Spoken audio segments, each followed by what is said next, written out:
여러분 안녕하십니까? 제이크 목사입니다. 오늘 하루를 잘 보내셨습니까? 오늘 저도 매우 분주한 하루를 보냈습니다. 제가 분주하다고 하는 것은 주로 남을 돕는 일입니다. 또 오늘 오후에는 제가 그동안 한 4년 동안 모셨던 우리 한 어르신의 마지막 임종 기도를 드리는 그런 일이 있었습니다. 뇌출혈로 이제 의사의 말로는 오늘 밤을 넘기시기가 힘들다고 하셔서 응급실에 아들이신 저희 교회 장로님과 함께 들어가서 간절히 안수하며 마지막 기도를 드렸습니다.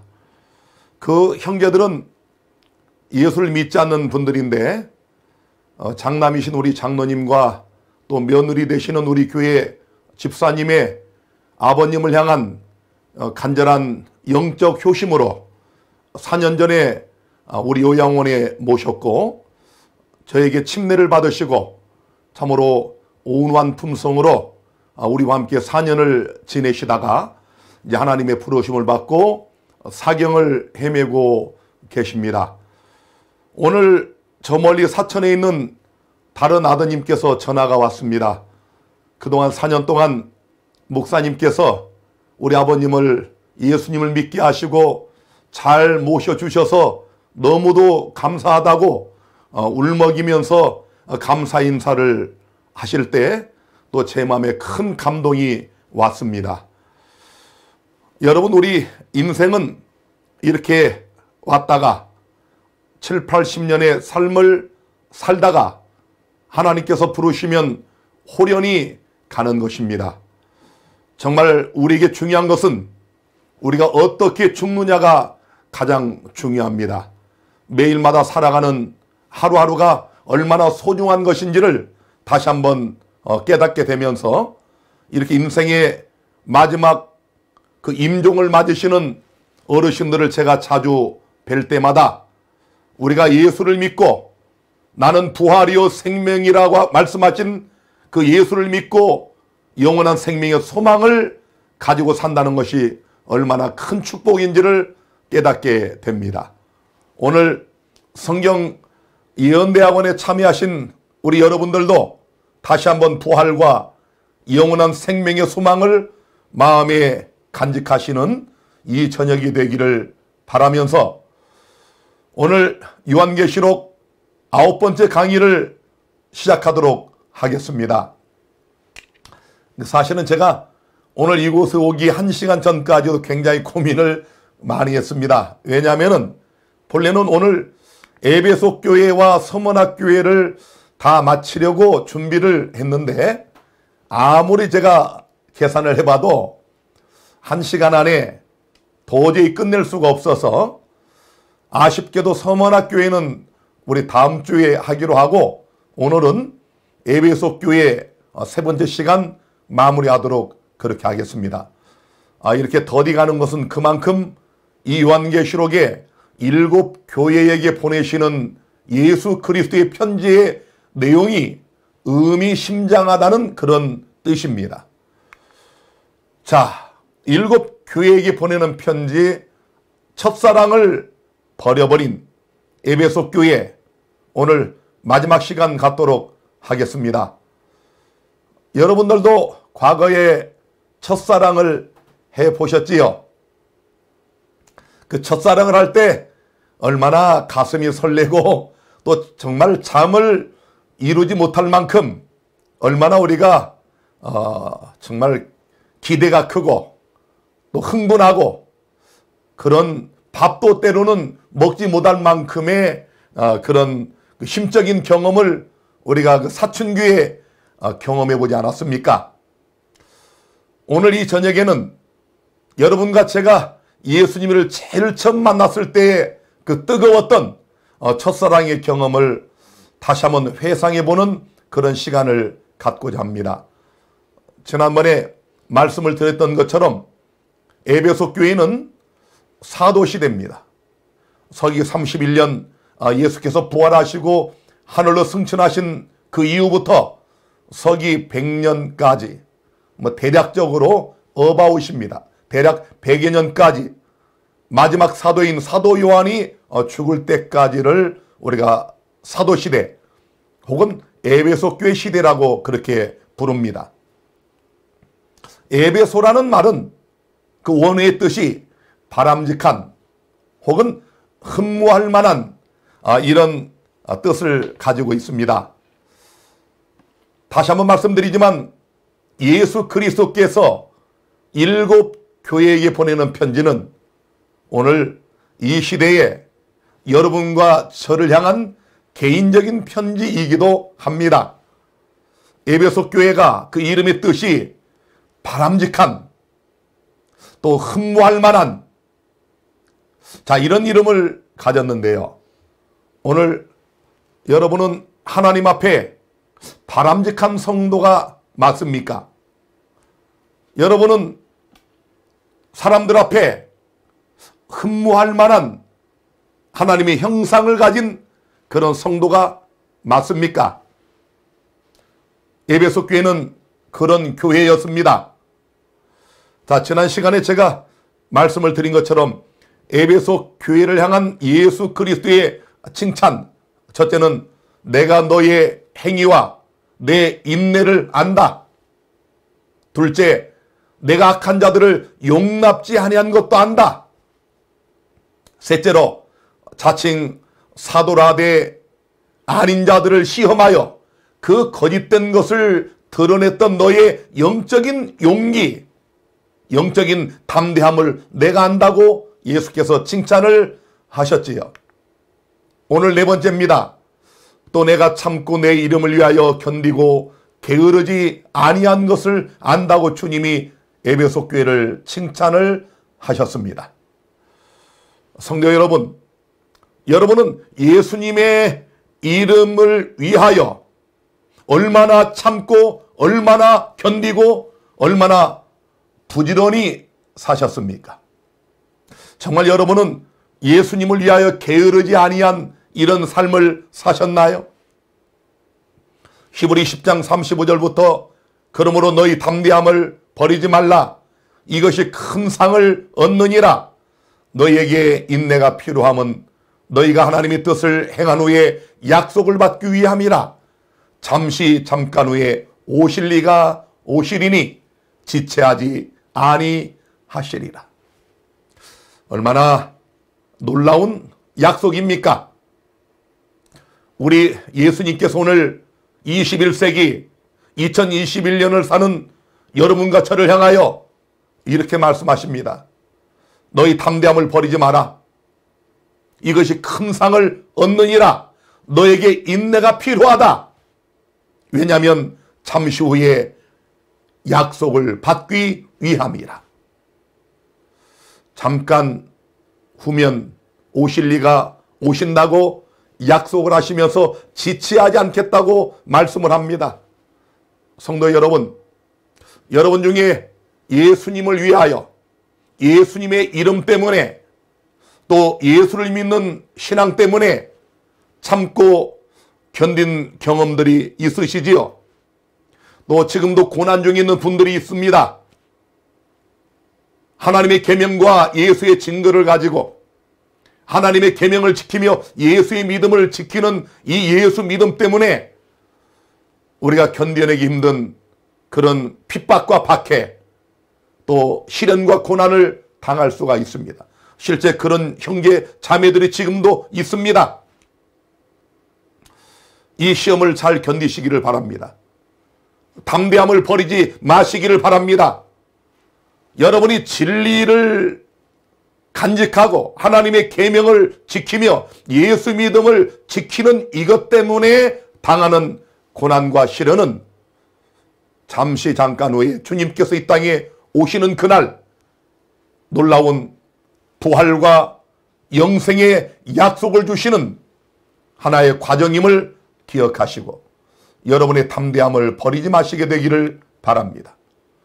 또한 로마서 5장 3절 4절에는 다만 이뿐 아니라 우리가 환난 중에도 즐거워하나니 이는 환난은 인내를, 인내는 연단을, 연단은 소망을 이루는 줄 알미로다. 여러분은 환난 중에 즐거워해 보셨습니까? 고난과 시련 속에 빠질 때 혹 기뻐하고 즐거워하는 대신에 원망하고 불평하고 좌절하고 낙심하지는 않으셨습니까? 오늘 다시 한번 환난 중에도 즐거워하는 이런 에베소 교회의 교인들의 아름다운 믿음을 배우시게 되기를 바랍니다. 환난은 인내를 만들어내고, 인내는 연단을 만들어내고, 연단은 소망을 이룬다고 약속하고 있습니다. 로마서 12장 11절로 13절에는 부지런하여 게으르지 말고 열심을 품고 주를 섬기라. 소망 중에 즐거워하며 환난 중에 참으며 기도에 항상 힘쓰며 성도들의 쓸 것을 공급하며 손 대접하기를 힘쓰라. 여러분은 여러분을 찾아오시는 손님을 어떻게 대접을 하십니까? 사실 저는 오늘 이 강의 준비 등으로 가장 분주한 시간, 사실은 오늘 오전쯤은 제가 좀 일주일에 한 번 정도는 좀 쉬는 그런 시간이 되어야 하는데, 오늘 저는 저를 찾아온 우리 한 성도를 위해서 한 몇 시간의 시간을 제가 투자를 했습니다. 근데 얼마나 즐거운지 모릅니다.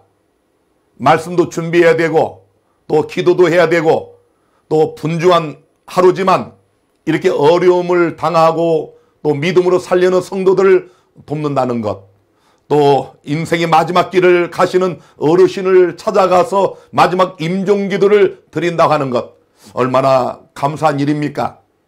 여러분, 에베소 교인들은 예수님의 이름을 위하여 참고 견디며 게으르지 아니했다고 말씀을 하고 있습니다. 오늘 주님께서 여러분에게 말씀하기를 부지런하라, 게으르지 말고 열심을 품고 주님을 섬겨라, 소망 중에 즐거워하라, 환난 중에 참으라, 기도에 항상 힘쓰라, 또 성도들의 쓸 것을 공급하라, 이렇게 말씀을 하십니다. 자, 그 다음에 이제 이 에베소 교회를 예수님께서 칭찬하신 또 한 가지는, 내가 니골라당의 행위를 미워한 것, 이거 참 잘했다라고 칭찬을 하십니다. 계시록 2장 6절에 오직 내게 이것이 있으니 내가 니골라당의 행위를 미워하는도다. 나도 이것을 미워하노라. 자, 오늘 이 말씀 때문에 제가 성원학교회를 송두리째 빼내고 오늘 에베소를 마무리하기로 결심을 했습니다. 왜냐하면은 니골라당의 행위를 미워했던 에베소 교인들, 예수님 말씀하기를 나도 이것은 정말 미워한다. 여러분, 예수님께서 미워하는 것이 있습니다. 예수님께서 이 교회를 보시면서 미워하는 것, 그것이 뭔지 혹시 아십니까? 니골라당의 행위입니다. 자, 니골라당 사람들은 누구인가?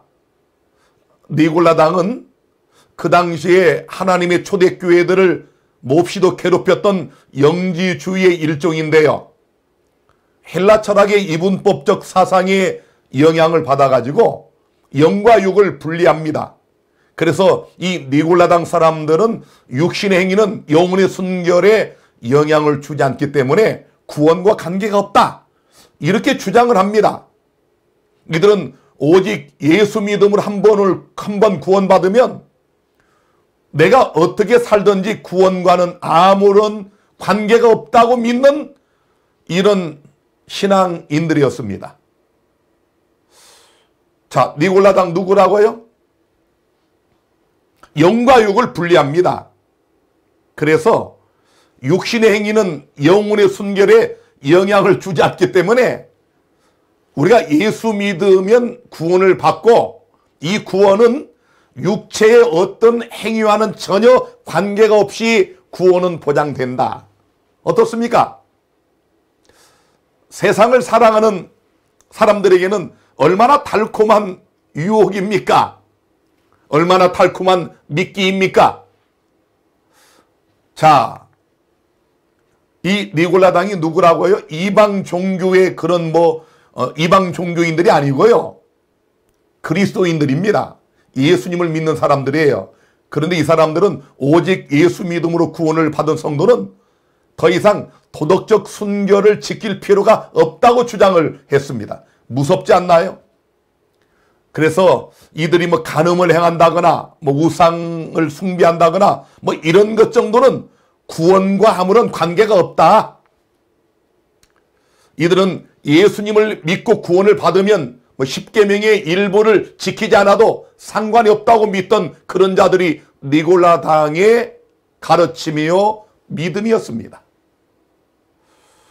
소름이 끼치지 않나요? 우리 주변에 이런 니골라당 혹시 보셨습니까? 여러분, 사실은 너무도 많습니다. 얼마 전에 제가 또한 모임을 갔는데 그분들이 제가 목사라는 걸 알면서도 저에게 뭐 목사님 맥주는 드시잖아요. 목사님 맥주는 드시던데요, 다른 목사님들? 여러분, 자, 뭐 맥주 정도, 뭐 그게 구원과 무슨 관계가 있을까? 뭐 혹은 술, 담배를 먹고 피워도 구원받을 수 있다고 가르치는 교회가 저 카톨릭을 비롯해서 이 땅에 얼마나 많습니까? 죄송하지만 일반 개신교인들은 맥주는 술이 아니라고 그렇게 생각을 합니다. 자, 이런 믿음 과연 구원받을까요? 이 그림 한 장이 그 당시에 니골라당 주위의 그 사람들의 영적 삶을 보여주는 바로 사진 한 장입니다.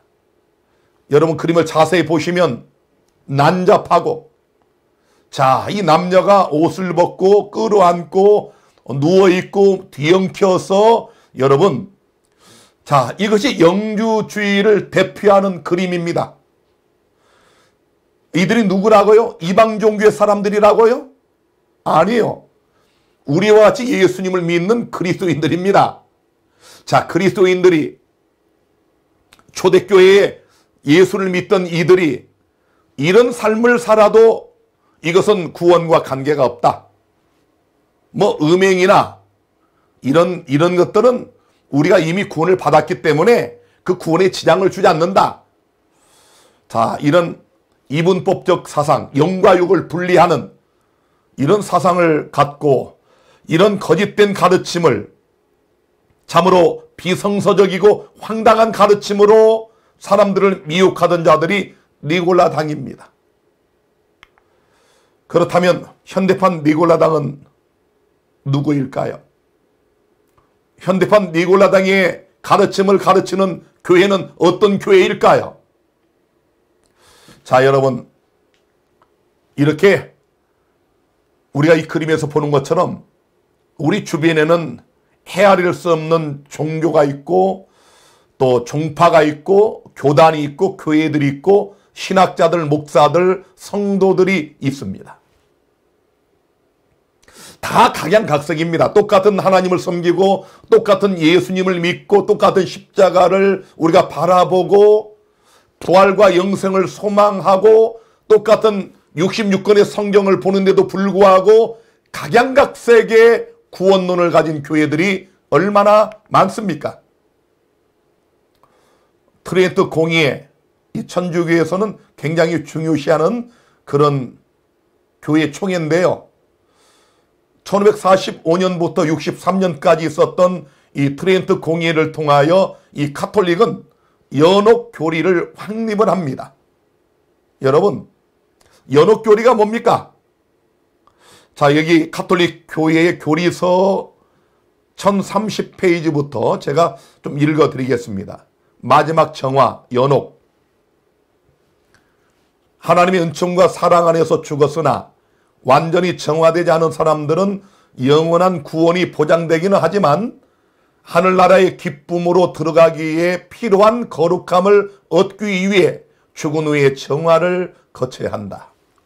교회는 선택된 이들이 거치는 이러한 정화를 연옥이라고 부르는데, 이는 단죄받은 이들이 받는 벌과는 완전히 구별된다. 여러분 어떻습니까? 자, 여러분, 연옥교리 우리 많이 들어보셨죠? 쉽게 말하면은 천국과 지옥 중간에 위치한 연옥. 그런데 정작 가톨릭 교인들은 천국과 지옥 사이에 또 하나에 있는 연옥 이렇게 표현하면 기분 나빠합니다. 이들은 뭐라고 얘기하는가 하면은 온전하게 성화되지 않은, 예수님을 믿기는 믿었는데 온전하지 못한, 자, 이런 사람들, 완전히 정화되지 않은, 성화되지 않은, 정결케 되지 않은, 뭐 죄를 조금씩 남겨둔, 자, 이런 자들은 저 예수를 믿지 않았던 그런 악인들이 받는 단죄를 받지는 않는다. 그러나 하늘나라에 그냥 들어가기는 그러니까 정화를 거치는 한 과정이 있다. 바로 거기가 연옥이다. 이렇게 주장을 합니다. 계속 보실까요? 교회는 연옥에 관한 신앙교리를 특히 피렌체 공예와 트렌트 공예에서 확정하였다. 교회의 전승은 성서의 어떤 대목들을 참고로 해서 성화하는 불이 있다고 이야기한다. 자, 여기 이분들이 고린도전서 또 말씀을 인용을 하고요. 또 베드로전서도 인용을 합니다. 자, 이런 거짓 교리를 만들어낼 때에도 항상 또 하나님 말씀을 인용하는 것들이 이단의 이설자들의 공통점이기도 합니다. 자, 여러분, 완전히 거룩하진 않지만 하나님을 믿었던 성도들, 뭐 죄가 좀 남겨져 있지만 그래서 지옥에 가기는 조금 그렇고 중간 단계 연옥에 넣었다가 거기서 정화의 과정을 거쳐서 영원한 천국에 간다? 여러분, 정말 이런 교리가 성경에 있나요? 아니, 정말 이런 가르침이 성경에 있습니까? 그래서 연옥은 이 천주교가 죄를 범한 사람들의 영혼이 천국에 가기 전에 불에 의한 고통을 받음으로써 그 죄가 씻어진다는 바로 이런 교리입니다. 이 그림에서 보는 것처럼 이렇게 막 불이 타고 있죠, 불이. 자, 이 불이 타고 있어서 부정한 자들, 죄를 온전히 떨쳐버리지 못한 자들, 악한 습관을 온전히 고치지 못한 이런 자들이 이 불에 의해서 정화의 과정을 겪은 다음에 천국에 들어간다. 자, 여러분, 죄와 적당히 타협하여 살아가는 그리스도인들에게는 얼마나 희망의 메시지입니까? 얼마나 그럴듯한 미끼입니까? 제가 목회를 수십 년 하면서 느낀 거지만 어떤 성도들 중에는 이 죄를 끔찍히 사랑하는 그런 자들이 있습니다. 예수님보다 담배를 더 사랑하는 그런 성도가 있어요. 어떤 분은 예수님보다 알코올, 술을 더 사랑하는 그런 사람이 있습니다. 교회를 수십 년 다니면서도 이걸 못 끊는 거예요. 자, 그것뿐입니까? 어떤 사람은 늘 남을 험담하고 중상모략하는 이런 버릇을 수십 년의 신앙생활을 해도 못 버리는 분이 있습니다. 또 어떤 장로님, 어떤 권사님, 어떤 집사님은 누가 조금 뭐라고 하면 화를 참지 못해요. 그냥 확 터져버립니다. 아니, 신앙생활 수십 년 했고 새벽 기도회를 날마다 다니는데도 그 화를 못 참아요. 자, 그렇게 하고도, 자, 그런 성격을 가지고도, 그런 악습을 버리지 않아도, 그런 습관을 그냥 가지고 있어도 천국에 갈 수 있다. 연옥에 들어가서 한 단계 거쳐서 가면 된다. 이거 얼마나 그럴듯한 사단의 메시지입니까? 이건 사단이 만들어낸 가짜 복음입니다. 자, 여러분, 우리 연전에 세월호 사건이 일어났을 때 이 구원파가 온 세상을 떠들썩하게 했던 것 기억하시죠? 그때 뭐 TV 뉴스에, 제가 사는 여기 바로 안성에 이 세월호 이 집단 그룹이 생활하는 그런 동산이 있습니다. 저도 그 당시 여기를 가봤지만은 이 기독교 복음 침례, 이 구원파의 교리, 구원파를 통해서만 구원을 받는다. 그리고 구원 후에는 예수를 믿고 구원을 받으면 죄를 지어도 그건 죄가 안 된다. 그러니까 어떤 죄를 짓든지 이미 구원받은 사람의 구원은 요지부동이다. 자, 여러분 어떻습니까? 그럴듯하지 않나요? 세상의 끈을 온전히 끊어버리지 못한 사람들에게, 악습과 세상의 세속을 온전히 단절하지 못한 이런 그리스도인들에게는 얼마나 그럴듯합니까? 적당히 세상에 한 발 내딛고 또 하나님께 한 발 내딛고 양다리를 걸쳐서 이렇게 믿어도 구원이 가능하다. 여러분, 이것이 누가 가르치는, 이 가르침의 배후에 누가 있다고 생각을 하십니까? 성경이 정말 이런 구원을 말씀하셨나요? 말씀하고 있나요? 자, 한 번 구원은 영원한 구원, 이런 제목으로 시리즈로 설교하신 사랑침례교회의 유명한 정동수 목사가 있습니다. 정말 많은 분들이 이분 설교를 좋아하고 이분을 따르는데요. 자, 이분의 설교 한번 들어보시겠습니다. 자, 그러면 우리가 이런 주장에 대해서 어떻게 이야기해야 되느냐? 과연 성경이 전체적으로 무엇을 이야기하냐 그거예요. 성경은 한 번 구원받으면 영원히 구원받는다고 여러 구절들에서 성경 자체가 우리에게 이야기를 하고 있습니다. 그러니까 구원의 영원한 안전 보장을 가르치는 그런 구절들과 이 사람들의 주장은 아주 전적으로 배치가 되는 겁니다. 히브리서 말씀 자체를 읽어보겠습니다. 히브리서 5장 9절 가서 보니까 그분께서는 완전하게 되셨으므로 자기에게 순종하는 모든 사람들에게 어떤 구원의 창시자가 되세요? 영원한 구원. 구원은 영원한 구원이야. 한 번 받으면 영원한 거지 왔다 갔다 하는 게 아닙니다. 7장 25절에도 가서 보니까 같은 히브리서입니다. 그러므로 그분께서 항상 살아계셔서 그들을 위해 중보하심을 보건대 그분은 또한 자기를 통하여 하나님께 나오는 자들을 어떻게 구원할 수 있어요? 끝까지 구원한다는 거예요. 끝까지. 우리가 어떤 죄를 짓든 그것에 상관없이 예수님이 끝까지 구원해 주신다고 지금 히브리서 자체가 이야기하고 있는 겁니다. 자, 여러분 어떻습니까? 우리 대한민국에도 또 해외에도 이분 설교를 좋아하는 그리스도인들이 아주 많습니다. 제가 이분의 이 구원론을 시리즈로 된 것을 다 듣고 정말 제가 소름이 끼쳤습니다.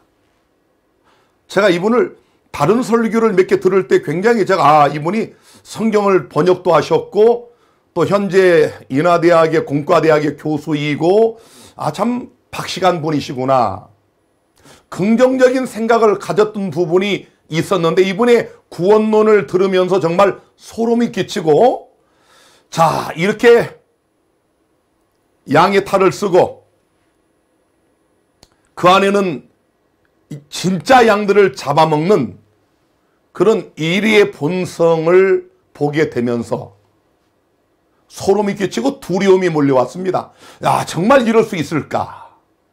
아니, 성경까지 번역하신 분이 어떻게 성경을 이렇게 해석을 할까? 어떻게 이런 구원론을 가질 수 있을까? 죄를 져도 이미 한 번 받은 구원은 영원한 구원이기 때문에 구원과는 상관이 없다. 어떤 죄를 져도 하나님은 반드시 그 사람을 구원한다. 여러분, 얼마나 놀라운 주장입니까? 얼마나 두려운 이야기입니까? 이 배후에 누가 있다고 보십니까? 자, 그래서 이분뿐만 아니라 이런 구원파의 이 잘못된 비성서적인, 아니요, 사실은 마귀의 가짜 복음이 여러 목회자들에게 많이 퍼져 있습니다. 그래서 일반 그 장감립교였던 목사들, 신학자들은 구원도 종류가 있다는 겁니다. 부끄러운 구원이 있다. 영광스러운 구원이 있는가 하면은 무슨 구원이 있다고요? 불 가운데서 얻는 부끄러운 구원이 있다. 자, 여러분, 정말 이런 구원론을 여러분 믿으시겠습니까? 제가 소름이 끼쳤습니다. 똑같은 하나님 말씀 성경을 보면서 어떻게 이렇게 비성서적인 구원론을 가질 수 있을까? 아니 여러분, 구원이 무슨 부끄러운 구원이 있습니까? 구원은 오직 하나밖에 없습니다. 구원의 조건도 오직 하나입니다. 누가 구원받습니까? 거룩한 자가 구원받아요. 누가 구원받습니까? 완전한 자가 구원받습니다. 누가 구원받습니까? 이긴 자들이 구원을 받습니다. 우리가 어떻게 이길 수 있고 어떻게 완전해질 수 있나요? 어떻게 거룩해질 수 있나요? 예수 그리스도 안에서, 예수로 말미암아 예수님을 통하여 우리는 완전하게 될 수 있고 거룩하게 될 수 있고 우리는 의롭다함을 얻을 수 있고, 그래서 이런 자들이 구원을 받고 천국에 들어가는 것입니다. 자, 우리 말씀 보겠습니다. 고린도전서 10장 8절 9절. 저희 중에 어떤 이들이 간음하다가 하루에 2만 3천 명이 죽었나니 우리는 저희와 같이 간음하지 말자.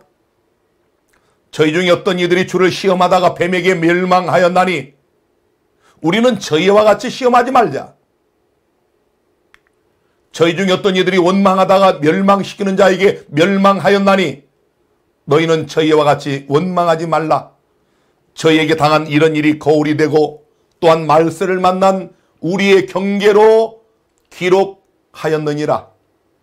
여러분, 이들이 누군가요? 저희 중에 이 저희가 누군가요? 고린도전서 10장 1절부터 읽어보시면 이들이 모세에게 속하여 칙례를 받은 자들입니다. 제이콥 목사 정도가 아니고 위대한 하나님의 선지자 모세에게 속하여 홍해바다를 건너며 위에는 구름이 있고 그래서 칙례를 받고 신령한 음료를 마시고 신령한 만나를 먹은 자들이에요. 하나님의 놀라운 10가지의 이적을 통하여 430년에 노예살이하던 애굽에서 나와서 여러분 3개월 만에 시내산에 이르게 되고 시내산에 번개가 치고 천둥이 울리며 혁혁한 인간이 흉내낼 수 없는 그런 놀라운 광경을 통하여 하나님이 임재하시고 친히 선포하는 10가지의 계명을 들은 자들입니다. 하나님께서 모세에게 40일을 금식하게 하시고 하나님이 친히 돌판을 만들어서 친히 그 손으로 기록하여 주신 10계명을 친히 본 자들이 이들이에요. 홍해가 갈라지는 놀라운 기적을 봤습니다. 반석에서 물이 터져나오는 기적을 목도했습니다. 하늘에서 비같이 쏟아지는 만나를 수십 년 동안 보고 먹었던 자들입니다. 이들이 어떻게 하다가요?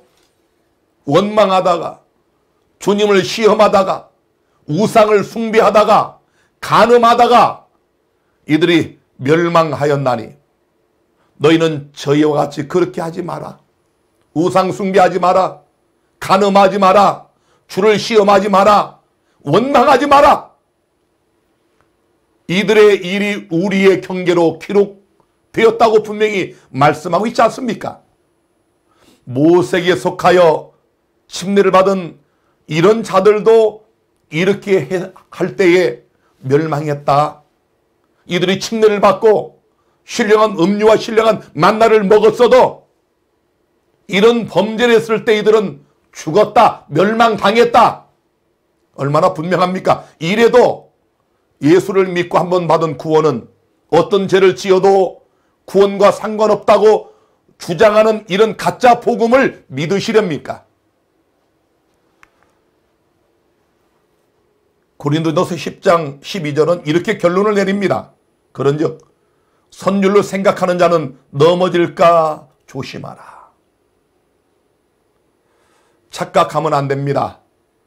예수 그리스도의 참복음은 명확합니다.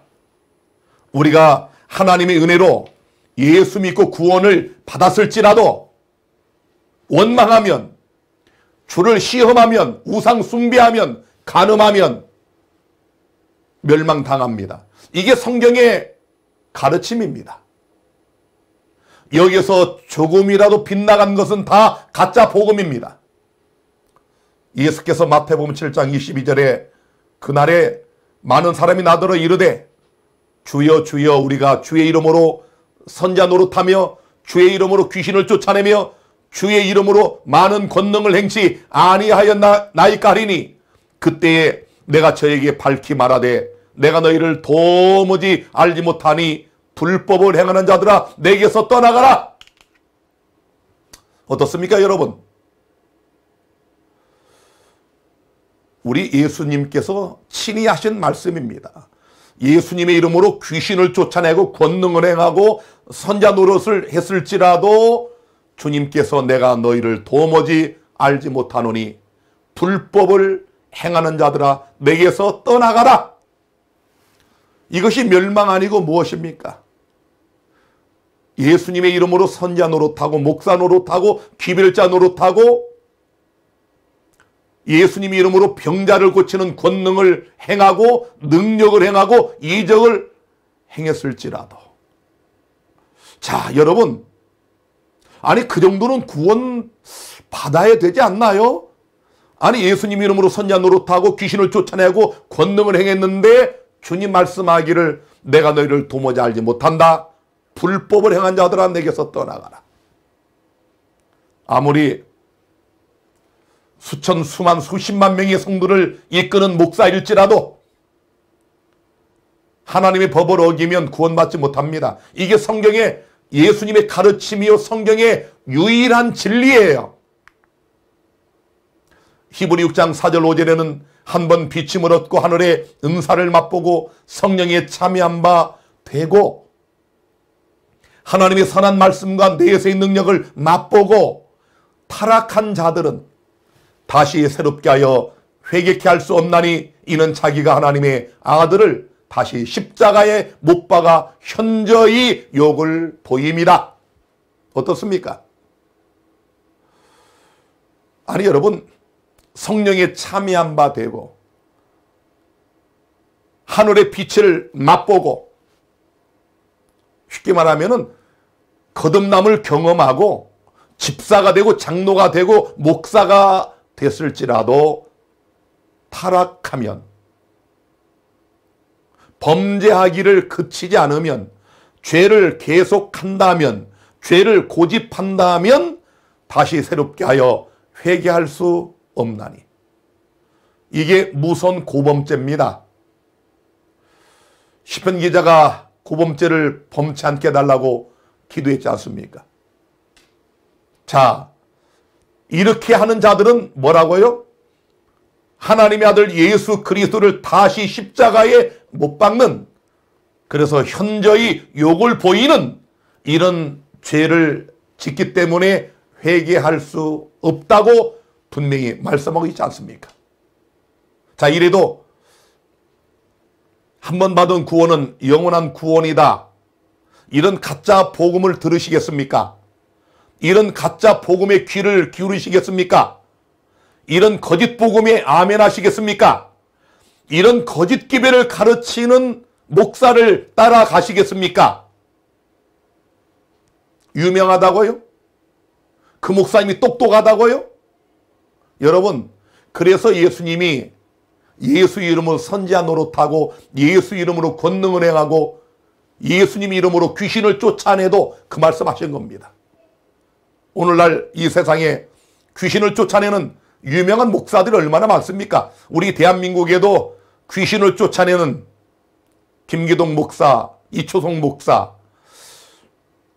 윤석전 목사 이런 여러 목사들 뭐 귀신 추방의 대명사처럼 알려져 있는데요.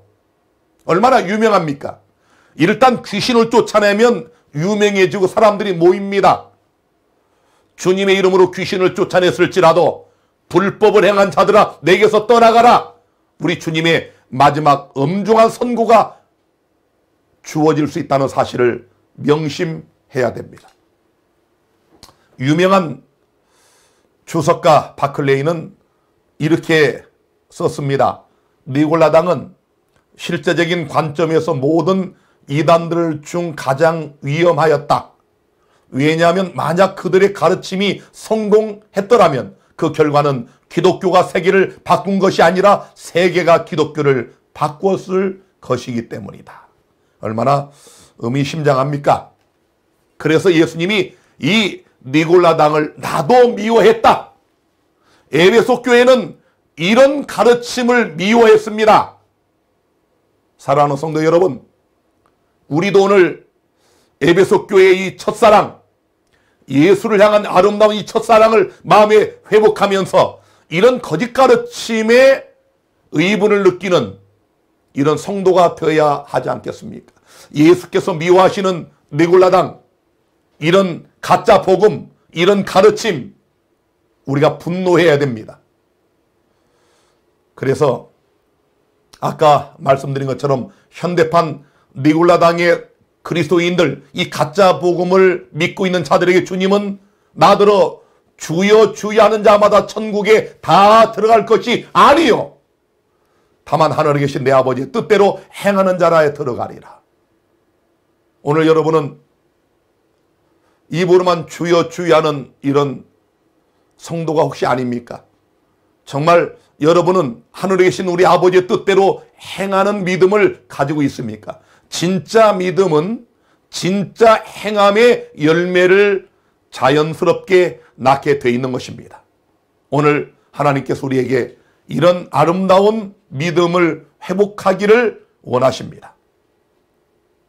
야고보서 2장 10절 11절, 누구든지 온 율법을 지키다 그 하나에 거치면 모두 범한 자가 되나니 간음하지 말라 하신 이가 또한 살인하지 말라 하셨은즉 내가 비록 간음하지 아니하여도 살인하면 율법을 범한 자가 되느니라. 어떻습니까 여러분? 이게 신약 성경입니다. 온 율법을 지키다가 하나를 범하면 모두 범한 자가 되는 것입니다. 저 감옥에 있는 죄수들이 여러 가지 죄를 다 지어서 가 있는 것이 아닙니다. 살인해도 감옥 갑니다. 도적질해도 감옥 갑니다. 사기를 쳐도 감옥 갑니다. 과실이 중해도 감옥 갑니다. 하나님께서 우리 마음에 새겨주신 10가지의 십계명이 있습니다. 여러분은 이 십계명을 온전히 지키시나요? 어떤 분들이 이런 질문합니다. 목사님, 이 세상에 율법을 온전히 지킬 사람이 어디 있습니까? 목사님은 율법을 다 지키세요? 이렇게 물어봅니다. 이런 질문은요, 나는 하나님의 십계명을 일부를 지키지 않기로 결심했다라는 이런 사람의 질문이에요. 하나님께서 내 계명은 무거운 것이 아니라고 그랬습니다. 너희가 나를 사랑하면 나의 계명을 지키리라고 말씀하셨어요. 하나님이 지키지 못할 계명을 주셨겠습니까? 그러면 십계명을 온전히 다 지키는 사람 손 들어봐라. 아, 이런 장로교 목사가 이런 질문을 하더라고요, 저한테. 여러분, 그 질문 자체가 잘못되어 있습니다. 율법을 다 지킨다고 손들어서 나는 지킨다고 이렇게 말한 사람은 율법을 다 지키는 자가 아닙니다. 우리는 연약하고 부족하지요. 그러나 우리 마음에 새겨주시고 우리 생각의 지성소에 새겨주신, 기록하신 새 언약의 이 육비에 새겨주신 하나님의 계명을 우리는 날마다 순간마다 예수님을 뜨겁게 사랑하기 때문에 지키는 그런 믿음을 행사해야 됩니다. 10가지 계명, 우리는 부족할지라도 오늘 또 쓰러졌으면 또 일어나서 그 표대를 향하여 달려가게 되면 우리 하나님은 그렇게 전진하는 자들, 온전한 십계명을 지키기 위해서 믿음으로 사는 자들을 예수님 안에서 완전하다고 인정해 주시는 겁니다. 자, 현대판 니골라당이 누구일까요? 이 천주교 십계명을 보세요. 자, 이 천주교 십계명에 안식일을 기억하여 거룩히 지키라는 넷째 계명이 없고, 세 번째가 주의를 지키고, 둘째 우상을 만들지 말고 그것들에게 절하지 말라는 계명은 사라져버리고 그 다음에 마지막 하나님의 열째 계명인 남의 아내나 남의 재물을 탐하지 말라는 계명을 두 개로 쪼개가지고 이렇게 가짜 위조된 십계명을 만들어 놨습니다. 그래서 하나님의 십계명과 천주교의 십계명을 이렇게 비교해 보시면 두 번째 계명, 하나님의 두 번째 계명, 우상을 만들지 말고 그것들을 섬기지 말라는 계명을 완전히 삭제해버리고 여기 자 여러분 천주의 거룩하신 이름을 불러 헌맹세를 바라지 말고 하나님의 세 번째 계명을 두 번째로 끌어다 놓고 하나님의 네 번째 계명 안식일을 기억하여 거룩히 지키라. 제7일은 너희 하나님 여호와의 안식일인즉 이 계명을 주일을 지키고라고 이렇게 변조시켜 놨습니다. 그리고 마지막 아까 말씀드린 것처럼 열 번째 계명을 두 개로 쪼개서 이렇게 가짜 10계명을 완성을 했습니다. 자 여러분 어떤 걸 믿으시겠습니까? 천주교회가 바꿔놓은 주일을 지키시겠습니까? 1.1에 또 변할 수 없다고 예수님께서 마태복음 5장 17절부터 말씀하신 10계명에 기록된 안식일을 지키시겠습니까? 하나님의 안식일은 안식일을 기억하여 거룩히 지키라. 제7일은 너희 하나님 여호와의 안식일인즉 얼마나 분명하고 명확합니까? 그런데 이 위조된 가짜 안식일은 주일을 지키고라고 되어 있습니다.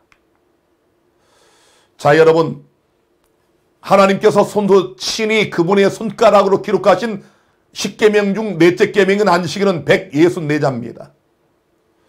자 이렇게 길고 중대한 안식일을 3번씩 반복하여 말씀한 계명을 버리고 6글자로 위조 변조시켜 놓은 이 가짜 안식일 여러분 7째 날 안식일을 지키시겠습니까? 사단이 이 지상의 대리자인 가톨릭을 통하여 변조해 놓은 이런 가짜 안식일인 주일을 지키시겠습니까? 하나님 말씀을 버리고 가짜를 따라가는 그것이 현대판 니골라당의 믿음입니다.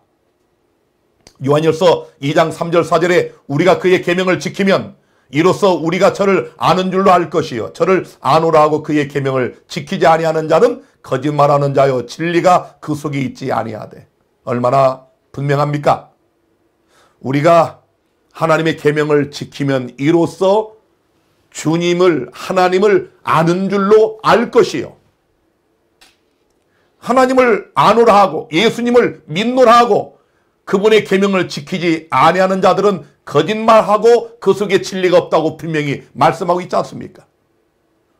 또 예수께서는 요한복음 14장의 마지막 제자들에게 유언을 남기실 때 나의 계명을 가지고 지키는 자라야 나를 사랑하는 자니 나를 사랑하는 자는 내 아버지께 사랑을 받을 것이요 나도 그를 사랑하여 그에게 나를 나타내리라.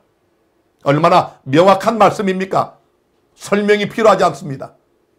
또 요한일서 5장 2절 3절에 우리가 하나님을 사랑하고 그의 계명들을 지킬 때에 우리가 하나님의 자녀 사랑하는 줄을 아느니라. 하나님을 사랑하는 것은 이것이니 우리가 그의 계명들을 지키는 것이라.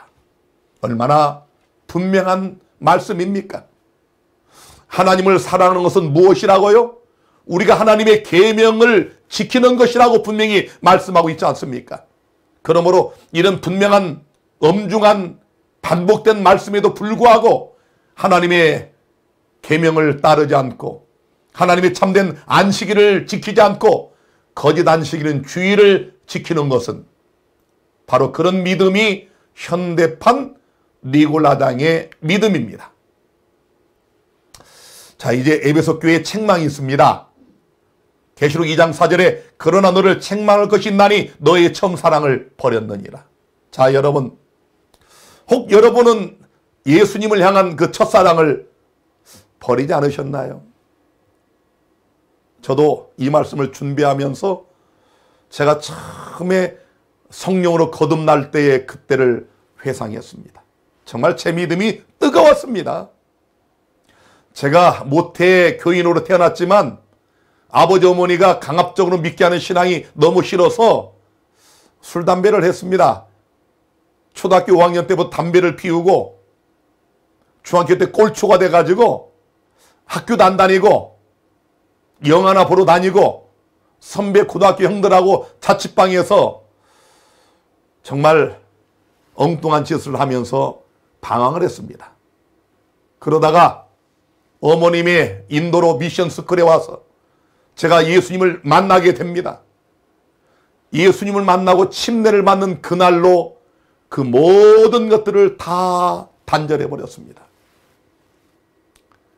예수님을 처음 만났을 때 그 첫사랑의 뜨거움, 그것은 퇴학시켜도 끊지 못했던 담배를 그날로 끊게 되는 그런 강력한 힘을 발산했습니다.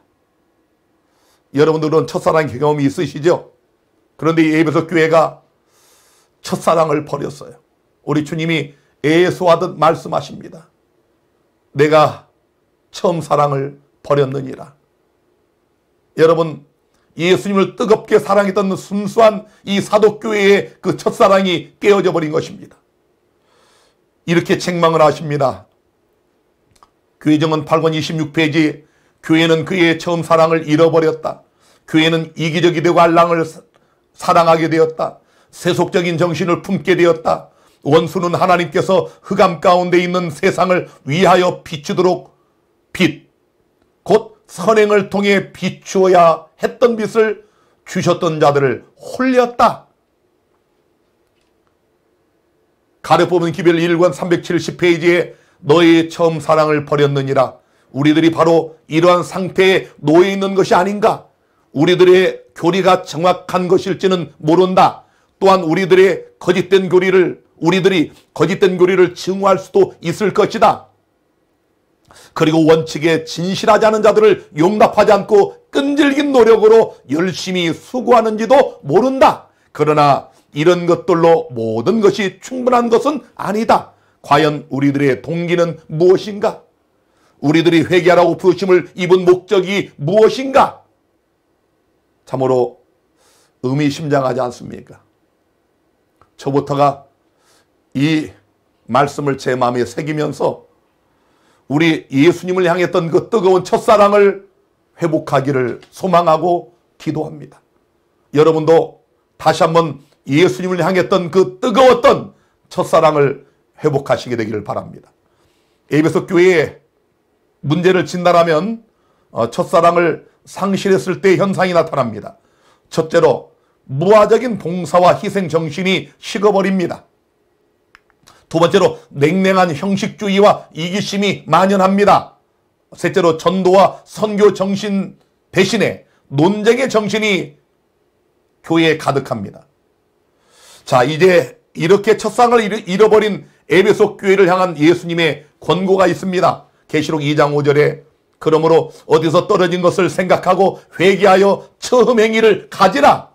만일 그리하지 아니하고 회개치 아니하면 내가 내게 임하여 내 촛대를 그 자리에서 옮기리라. 자, 이게 에베소 교회의 현재 유적지입니다.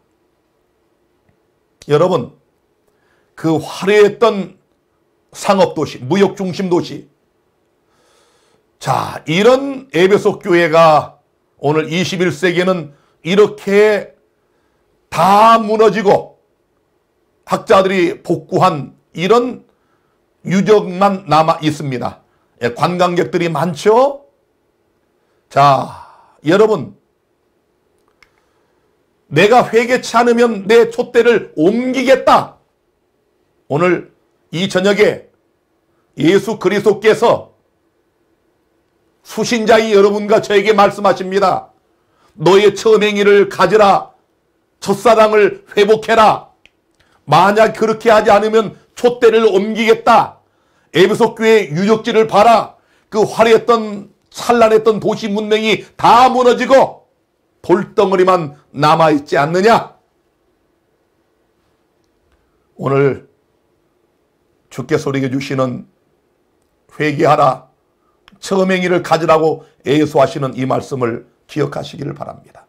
에베소 교회가 기억해야 할 세 가지가 있습니다. 여러분과 제가 기억해야 할 세 가지. 첫째는 생각하라. 둘째는 회개하라. 셋째는 돌아가라. 여러분, 어디서 떨어진 것을 생각하시기를 바랍니다. 내가 무엇이 잘못됐나? 내가 처음 예수 믿을 때 이러지 않았는데 내가 어디가 어떻게 잘못됐는가 생각하시고 우리 탕자처럼 회개하시고 그리고 탕자처럼 아버지 집을 향하여 돌아가시게 되기를 바랍니다. 우리 주님이 오늘 그걸 원하십니다. 이제 마지막입니다. 에베소 교회를 향한 약속이 있습니다. 이렇게 처음 행위를 갖게 하여 회개하고 다시 한번 생각하고 결심하고 회개하고 예수님께 돌아가는 우리들에게 약속이 있어요. 계시록 2장 7절에 귀 있는 자는 성령이 교회들에게 하시는 말씀을 들을지어다. 이기는 그에게는 내가 하나님의 낙원에 있는 생명나무의 과실을 주어 먹게 하리라. 여기 이기는, 이것은 현재 분사형입니다. 정복하기를 계속한다. 계속 이기는 것을 의미합니다. 여러분, 우리 그리스도인의 삶은 계속 이기는 것입니다. 70번씩 7번을 잘못해도 용서해라. 이 말은 여러분 7번 넘어져도 일어서라. 완전하게 넘어졌을지라도 일어서라. 이런 자가 이긴다는 것입니다. 죄를 한 번도 안 짓고 또 실수도 한 번도 안 하고 이런 뜻이 아니고 넘어지고 자빠졌을지라도 일어서서 계속 표대를 향하여 달려가는 그 사람들이 이기는 자들이에요. 어떻게 이길 수 있습니까? 로마서 8장 37절에 그러나 이 모든 일에 우리를 사랑하시는 이로 말미암아 우리가 넉넉히 이기느니라.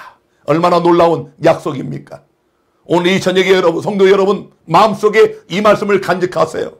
나를 사랑하시는 예수 그리스도로 말미암아 내가 넉넉히 이길 수 있다.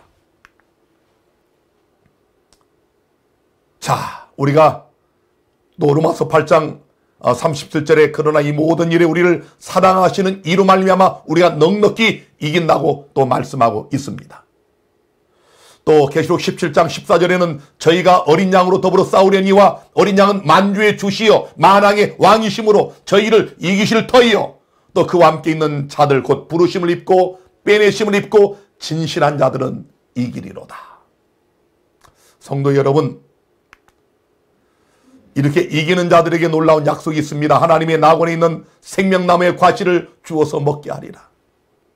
이 그림이지만 얼마나 참 마음을 설레게 합니까? 여러분과 제가 예수로 말미암아 끝까지 이기면 이렇게 생명나무의 과실을 먹습니다. 생명수를 마시게 됩니다. 미국의 새 예루살렘과 함께 구속받은 자들이 이 지구를 회복하기 위하여 내려와서 우리가 아담과 하와가 범죄하기 이전에 새하늘과 새 땅을 회복합니다. 이 아름다운 땅, 아름다운 세상. 여러분, 오죽하면은 사도 요한은 이렇게 기록을 했습니다. 또 저가 수정같이 맑은 생명수의 강을 내게 보이니 하나님과 및 어린 양의 보좌로부터 나서 길 가운데로 흐르더라. 강 좌우에 생명나무가 있어 12가지 실과를 맺히되 달마다 그 실과를 맺히고 그 나무 잎사귀들은 만국을 소성하기 위하여 있더라. 어떻습니까? 우리 이렇게 구속받은 흰옷 입은 무리들이 하나님의 보좌 앞에서 어린 양을 찬양하는 이 영광의 자리에 참여하기를 진실로 원하십니까? 사랑하는 성도 여러분, 지금의 그 믿음 끝까지 지키셔서 우리 에베소 교회에게 주신 이 편지 내용을 마음에 새기면서 첫사랑을 회복하시고 열심을 내어 주님을 섬기시면서 이 믿음을 끝까지 지키시고 오직 예수 믿음으로 승리하셔서 이 영광의 나라, 아름다운 그 하늘 천국에 우리 다 함께 들어가시는 놀라운 은혜를 입게 되기를 간절히 바라면서 오늘 2021년 11월 7일 9번째 요한계시록 강의를 여기서 마치겠습니다. 여러분 평안한 밤 되시기를 바랍니다. 감사합니다.